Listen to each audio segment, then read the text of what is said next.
Hello, in this video, we will talk about white supremacy. And the topic we use to be the element is about Indonesian national football team. Indonesia is now the only hope of ASEAN to go to 2026 World Cup. The turning point for Indonesia came in last year when they changed the president of the Football Association from the former one to Eric Thohir, who was the owner of a big team from Italy, Inter Milan. He brought a new idea to the team by building a strong national team with shortcuts, regardless of what others might say.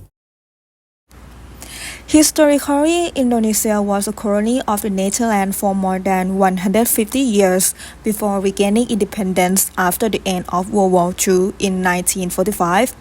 The two countries have a long relationship. Many of Indonesians have settled in the Netherlands for decades. They permanently moved to the Netherlands, started families, and have Dutch citizenship, but still have Indonesian ancestry. This group of people is called Indo-Dutch, with a population of about 1.8 million people. A significant number of these people have made it to the country's top football league. The idea of the Indonesian football president is to approach all the Indo-Dutch players who are not called up to the Dutch national team to change their nationality to Indonesian to play for the Indonesian team.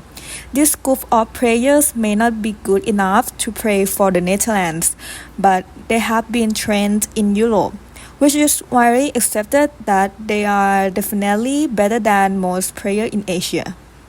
Normally, it is not accepted, but for Indonesian, it is considered acceptable because the players who changed their nationality are all of Indonesian descent and better than the local undeniably. Eric Thohir's plan to strengthen Indonesian national football team by recruiting Indonesian Dutch players shows the influence of white supremacy and westernization in sports. The idea that players trained in Europe, even if they are not good enough for the Dutch national team, are better than local Indonesian players, points to the belief that European football is superior. This reflects a form of white supremacy where Western-trained players are seen as more valuable simply because of their background in European systems. Thohir's approach also shows westernization where Indonesia adopts European methods to improve its football team. Since Thohir was the owner of Inter Milan, he had brought European ideas and strategies to the Indonesian team, using a Western way to find success rather than focusing on developing local talent.